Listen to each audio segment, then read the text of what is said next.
Today's episode of Filmmaker U is brought to you by our sponsors OWC. Go to owcdigital.com for all your filmmaking and computer needs. And it's also brought to you by our other sponsors, AJA. Make sure to check out aja.com so that you can see how they can help you in your post-production needs. Hi, I'm Gordon Burkell from Filmmaker U. At Filmmaker U, we create film courses for film professionals to deepen and diversify your existing skill set. You can learn more at filmmakeru.com, or of course follow us on Twitter at filmmaker_u. Every week we interview a film professional, and this week I'm joined by cinematographer Florian Hoffmeister, whose work includes Antlers, A Quiet Passion, and the upcoming Pachinko for AppleTV+, just to name a few. Welcome to the show. Yeah, thanks. Thanks for having me. So I guess I'd love to talk to you about Pachinko. So like, how did you get involved? How did you start this project? What was your sort of connection to it? I knew Soo Hugh, the showrunner, from another show. We did a series called The Terror, which we photographed, or we produced it in 2017 in Budapest, an adaptation of a Dan Simmons novel of the same name. And that story took place actually takes place in the Arctic, but of all places, we had to shoot it in Budapest on a soundstage, and hence I think we established quite a good creative relationship early on. And I knew that she was working on Pachinko, so a couple of years later, she did send me the scripts and then arranged a meeting with Kogonada, the director. And we got along really well, and then it took a while for them to sort things out, but you know, the entry was through her. So when you get scripts for a show like this, I guess because I've never DP'd a show, obviously. Do you get to choose your shows, or do they place you on the shows, like which episodes they want? No, I mean, the production will actually contact you for a certain block. You know, that would be generally it is the structure is that the first block, which was my block, and which includes the pilot, will actually set the look. So there's a lot of creative exploration and a lot of creative development will actually happen in prep for the first block. And then the second or third, or whatever comes after, oftentimes basically works along those guidelines established by the creative team of the first block. So personally, I kind of live by the idea that I won't rule it out completely, but say as a general note, I would only take the first block. So, and having shared this creative experience from The Terror, which was a very intensive form of prep to actually sell that stage as a naturalistic space in the Arctic, it was clear when Soo contacted me that she had the first block in mind, and that we were to, embark on a similar creative journey to develop the look of Pachinko. So when because you had there was another cinematographer on this shooting the other episodes. Do you involve them in any of that discussion, or do they just pick up from where you're going? So normally it would be the case that we would have established a form of Bible, and the second block would basically, out of courtesy as well as loyalty towards the show, would basically take most of the stuff we had developed on board. And this particular show, I felt personally, this was a different case, because you had Kogonada as a director, and then you had Justin Chon as a director for the second block. And Justin brought his DP Ante Cheng, and they had a history. I think they've made 4 or 5 films before. They're very strong indie filmmakers. And I always felt that Kogonada as a director for whom form is almost a way of thinking. And Justin comes from, very much from an actor-director point of view. So emotion, I guess, is paramount for him. So I always felt that if you were to press these, 2 very different filmmakers into the constraints of like what they call a unified vision or a Bible, you would lose a lot of emotional and visual variety. So I very much from the beginning, I lobbied for a system where the second block would not necessarily have to work along our lines. For example, Kogonada and we never felt handheld was an appropriate choice for the stuff we did, whereas Justin and Ante shot tons of handheld. Kogonada and I felt that the timelines that the Pachinko is establishing should run almost seamless. So you almost have the feeling like you don't really know in which timeline you actually are. For the later episodes, Justin and Antti opted to actually differentiate, to use only certain lenses in certain time periods. And, I always felt that the show would profit almost from a different interpretation as to, establish something that just runs along and is, meant to look the same. Well, and it goes over so many different eras or generations. So how did you guys come up for the look of the film, especially when it might change based on the era, based on the set decoration, the costumes, all that stuff? Yeah, Koganada and I talked a lot about it a lot, and also with Soo, of course, who due to the pandemic, she would prep remotely, so she would dial in from the States in these Zoom conversations we had, and Koganada and I, and then later Justin and Antti, we were all in Korea and prepping on the ground. So the idea was, or our starting point was, of course, you've got these really strong different timelines, the 20s and the 80s. And the question is, and you have a story that are in one way interactive, so you see how the past informs whatever happens in the present, if you consider the 80s the present. So I think, like, almost on a spiritual level, you could say that these, the interaction between these characters and what has happened to them in those timelines is so intimate that you could almost say it's like one time. So Koganada always stresses, and I think I've really embraced it as well, that he also thinks that cinema is as much about space as it is about time. No, we always think of it of time because, it tells a story, and, there's a day and there's a night. But we started to think about it more in terms of space, and we almost disregarded the timelines. We really wanted it to feel like it's almost like one time. And that, of course, sounds philosophical at first sight, but what that meant is, like, we wouldn't have different looks for the different time periods, and the different feel of it would be created by the production design and the makeup and the costume. So the camera would have one look. Then the next step is, if you talk about space, in digital cinematography, we can now work with large format cameras. So the actual interesting thing for me, and I've shot large format for quite a while now, is not necessarily the so-called resolution that everybody goes on about, 8K or 6K. Yeah. It's more the sensor size in relation to the lens will give you a wider field of view. So if you look at my hands, and this is, I see the field of view on a 16mm camera, and between my palms is the negative. If the negative gets bigger, the field of view gets bigger. That means that I can, say, if I had a 50mm lens on 16, this is the field of view. Now I put the 15mm lens on a larger format.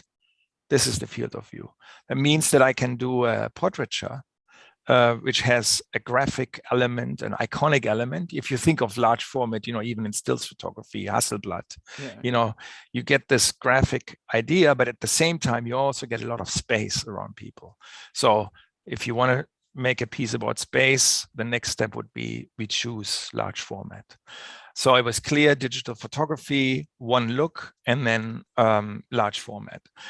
And then we went about and did some research, and I came across a couple of things that really interested me. Is Bert Glynn's photography, Magnum photographer, and Gordon Parks as well.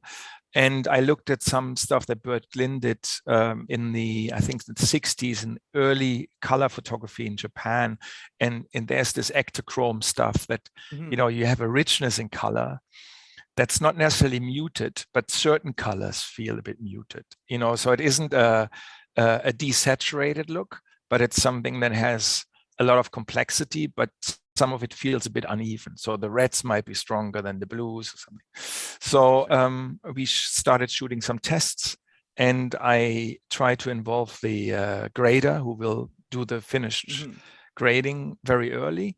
So there's a fantastic grader, world famous man, Tom Poole, who has a fantastic reputation. He's an amazing guy, and we did Antlers together. So Tom was involved, and then we started testing costumes, and then we came up with this quite photochemical look that that kind of has this richness while still feeling subtle and photochemical. That's what, and actually we only had this one LUT, and then everything was shot with that. I have a lot of questions now. Yeah, I'm sorry. Was that too specific? No, it was fantastic. It was just like in it, I was just like, first, like, oh, I haven't heard about a Hasselblad in a couple of years, and like I think they went digital. But I do want to know, like, because you talked about that old film look from the Japan series, and when you're capturing stuff on film, it's very it's almost like alive, like the grain is going to change every time, that type of thing. Whereas and I might be wrong about this, but I feel like digital, we're capturing everything and then tweaking it in post. So how did you get that look? Was it was primarily working with your colorist, Tom Poole, or? What I tend to do, because I grew up with, fortunately with, film. I was educated on film in the first roughly 10 years. I shot, only film, and then digital came along, which feels like a lifetime ago. And I still remember that everybody in the cinematography world was quite anxious because you had to have a digital experience to shoot digital, and I was thinking I will never work again. And strange how this transition actually has happened. But what I kept on holding on to is the discipline of shooting film. So I always use a line meter, and I spend a lot of time in prep trying to figure out a system which exposure and color wise, which I will then just see through.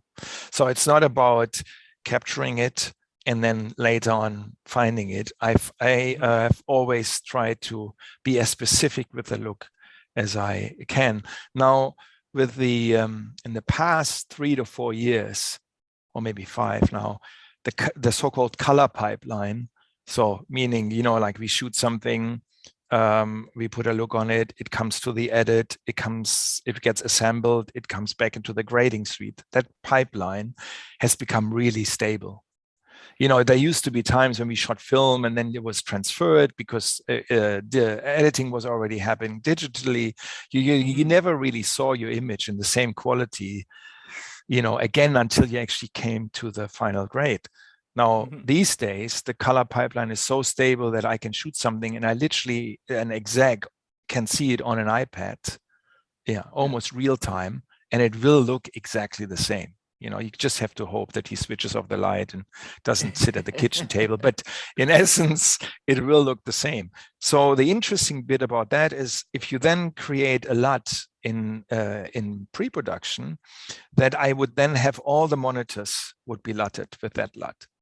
And I would expose, of course, within the constraints that I knew with my line meter, or if I were to work by eye, then off the monitor, but I will already work in the color environment that I have decided to work in. And because, and also which is more important than color, because color is easier to change, but I will also work in the contrast environment that I have decided to work in. Because if I were to alter contrast later, it will affect the entire image, in one way or another. So I try to stay really truthful to the contrast and have the entire color pipeline organized and LUTted so that basically by the time people arrive in the edit, it will look the same. And by the time we will actually finish the final grade, we will start from the same point.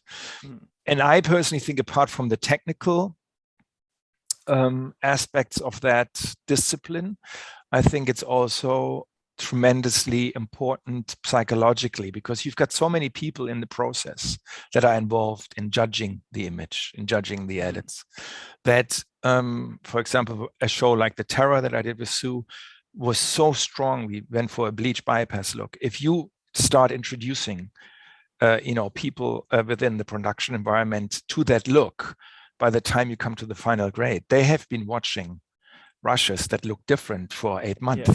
So it'll be like a shock, so I feel that if you find what you want, it's good to actually stick to it and get people used to it as long and as early as you can, so that then when you finally make it to the final grade, you can then say, oh, let's be a bit braver, for example.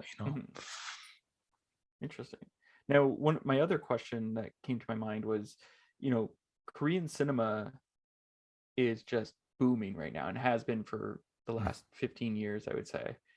So did you turn to like their cinema for any inspiration, or even their history for any inspiration? Yeah, no, it has, I personally, on a very human level, I found it a tremendous privilege to be able to go to Korea and shoot this, because for a cinematographer, or for me personally, working as a cinematographer, curiosity is such a strong energy behind intuition, and it's just tremendously rewarding if you find yourself in an environment that you don't know, because there's so much to discover. In terms of references, Kogonada is let's call it of course, a disciple of Ozu. He's absolutely studied his work inside out. He also introduced me to Mizoguchi. So we were looking more at Japanese cinema for that sense. I personally also, which was more about composition and camera movement, I also try personally to kind of take things in and then just come up with my own, trying to articulate my own personal voice in the environment that I find myself in. So those were just discussions we had on a formal level. And in the end, I think my job as a cinematographer on this particular project, more than on others, was to bring kind of an outsider's gaze to it. Because I think whilst it's a tremendously Korean story, it also has, some universal elements in terms of how, life gets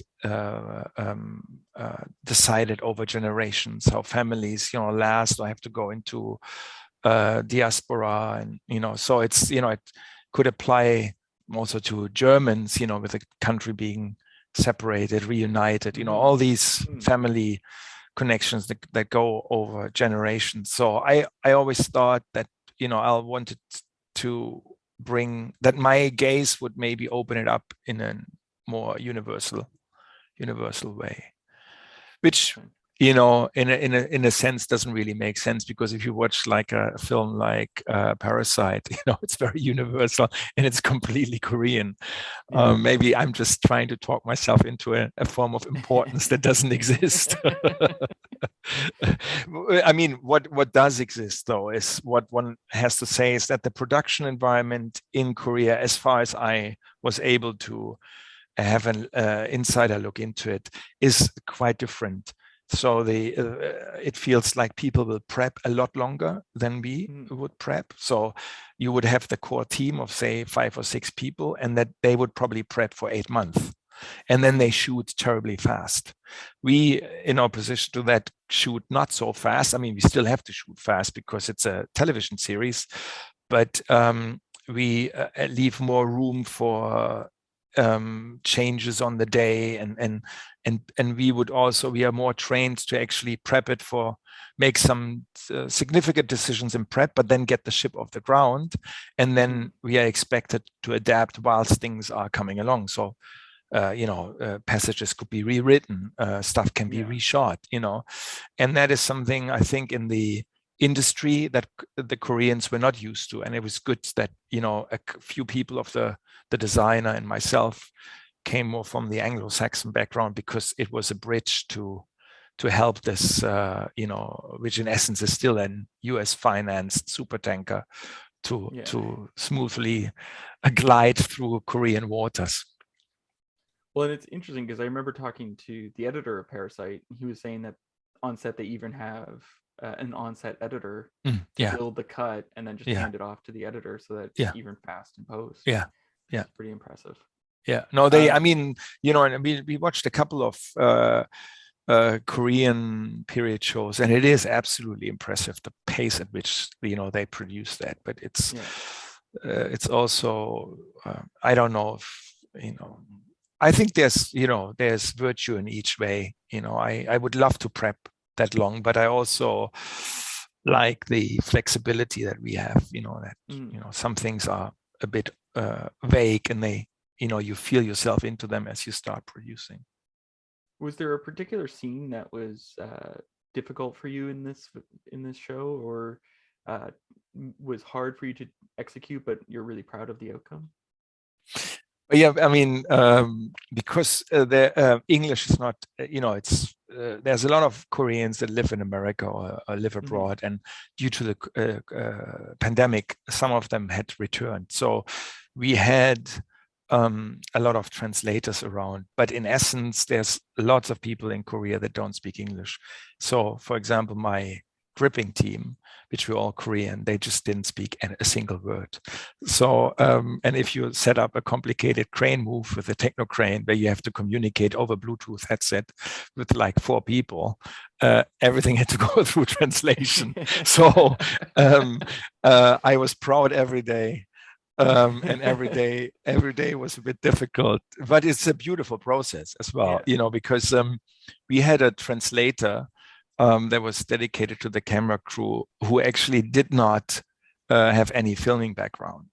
And I actually looked for somebody with no filming background because this language is so specific and so hierarchical that if you work with a translator who has filming experience, they might actually pass on an interpretation. So if you got this young film student, he will probably go, oh yeah, he means this and this, and then he'll just pass on. So it's like almost another DOP or another director translating. So we chose somebody who had no experience, and it was amazing because she would, after day 3, I'd explained her how a techno crane works. She would yell out those commands just as if she'd been a grip, all her life. But there's that stuff technically, which was that took place at the Cove, where a young Sunja goes to fishing, and then also to mourn the death of her father. That was technically just challenging because we knew we wanted to play it as one shot of her walking into the water. It was very complicated to get a crane into that position. There had to be a gigantic barge that had to pick up the crane at Busan Harbor and then travel around, and the crane had to be lifted by a crane onto the beach. And we spent literally weeks prepping that shooting day, So, and I think it's a beautiful sequence when she walks in the water and the waves come. There's of course that, but then there's other sequences in the piece. For example, I think it's app 3 when Solomon goes to see the landowner and takes older Sunja with him to persuade her to sell. That's a very simple scene. We shot it in Vancouver on a stage, absolutely controlled environment, a built little hut, 3 people around a table. So I mean, there's you go to work and it'd be hard to mess that one up, and then you just think, oh, it's close-ups and or not. I might sound dismissive, but say it was very clear what the work was like that we were about to do. And then suddenly I thought that performance between these 2 older ladies and then also the younger Solomon in between them, it is in essence a big reflection about what it means to be Korean, and what it means that, somebody like Solomon or Jin Ho as an actor would probably say, his parents have gone through so much hardship to enable him this life that he now has. So this combination of responsibility, thankfulness, guilt, and suddenly all that was in the room. And you just sit there and you film it and you feel the sorrow of these older ladies about whatever they have given up, personally. Because YJ, the Academy Award actress from Minari, you know, she lived a hard life. Whenever she does interviews, she tells you that she only took the job to feed her 2 kids, you know. And Korea is a country that has gone through so much hardship economically as well. Now it's thriving, but they were poor people. And you go to the stage, you sit around a table, you think you're only shooting close-ups, and it was just mesmerizing what was happening. So a lot of words for a simple scene. You mentioned the pandemic in there. Did you guys get hit by that? How did that affect you guys? No, I mean, that was a really interesting experience because I left, so I reside in Berlin. That's where my family lives. So I was leaving Europe in August to start prepping. And, you know, here we were still debating masks and, you know, all that, what happened in the public space, you know, was people are still trying to figure it out. And I came to Korea, and I still remember, you know, they would just get us, you get greeted at the airport, you get separated, you put on a bus, they put you into a hotel, you know, and then we were tested, you know, and everybody in full hazmat. And the way these people dealt with it was so different from anything that I had experienced. And it was so devoted to protect, you know, public health and the community from, it was crazy. You could walk, you know, down Seoul at night, 4-lane highway, you know, somebody on the other side of the street walking by himself, they would wear a mask. It was just people would wear masks inside cars, and the country was never closed down, you know, so they have a very strong sense of community, and hence we didn't run into any problems. You know, everybody is really a strict regime, and we never stopped. Now, I have one last question for you. We've been stuck in the pandemic for quite a while now. You know, depending where you are in the world, different waves are hitting and different lockdown rules. Is there a show or a movie you've discovered over the last couple of years that you think people should check out on streaming services? Oh yeah, what you should check out is I watched you know, I got I have an access to the Criterion channel. I don't know if that's hidden it's a little commercial break here for the Criterion channel. I mean, that is just gold, you know. And what I rediscovered was I watched Andrei Rublev again from Tarkovsky, which is crazy film. You know, I always fall asleep halfway through, but it's just same. But if you think of it, you know, it's such you almost feel as if the filmmakers completely disappear behind the film. You're never aware, you know, of who made it. Actually, it's like almost a piece of art that just, it's like a monolith. So, and then in Korea I did watch some Misoguchi, you know, Sancho the Bailiff and Ugetsu, and I mean, again, those are crazy films considering the size of camera, you know, how they made that move. And so Criterion channel, I would say just join it, you know, get a subscription. That's the best way forward. And when I shot, because we shot half of it in Korea and the other half we shot in Canada. So when we came back to Canada, we had to quarantine for 2 weeks, and I brought my 16-year-old daughter with me, and she quarantined with me because she was only homeschooling. She could homeschool from anywhere in the world at that point. And she watched, I think, 7 seasons of Grey's Anatomy in 2 weeks. Wow. And so, you know, that was the guilty pleasure. I watched a bit of Grey's Anatomy. In terms of the Criterion, the Tarkovsky, it's just, he always had beautiful films. Like, they were long and the pacing was really slow, but they were just like, I remember seeing Mirror at the Cinematheque. And it's just gorgeous. I couldn't tell you what the story was right now, but I just remember images from it. Totally. And I think, you know, it's just a reminder, because what I felt when I watched Andrei Rublev is, you kind of think, oh, that's always made for a big screen. It doesn't really matter. You know, I watched it on my iPad, and if you got a good viewing distance, it's so you know, the intent and the attitude behind it. It's meant to be so immersive and so epic. It just comes at you, you know. Yeah. I mean, to see it big would be nice, but you can watch it on a small screen. Absolutely. Well, and I remember I saw Stalker at the Cinematech too, and they have that whole scene where they can't fall asleep or else they'll sleep forever. And they're talking about sleep. And I remember they were just talking and talking about sleep. And I look around and like half the place is asleep because they've been talking about it for 10 minutes. But there's a little beautiful joke, as you know, to say to sleep in a film means to trust the film. So, you know, you can only fall asleep if you trust it. Well, thank you so much for letting me interview you today. Thank you. Thank you for your interest. Yeah. Yes. Well, that's it for this week. Make sure to check us out at filmmakeru.com or of course on Twitter at filmmaker_u. I'm Gordon Burkell. Thanks for watching. Today's episode of Filmmaker U is brought to you by our sponsors OWC. Go to owcdigital.com for all your filmmaking and computer needs. And it's also brought to you by our other sponsors, AJA. Make sure to check out aja.com so that you can see how they can help you in your post-production needs.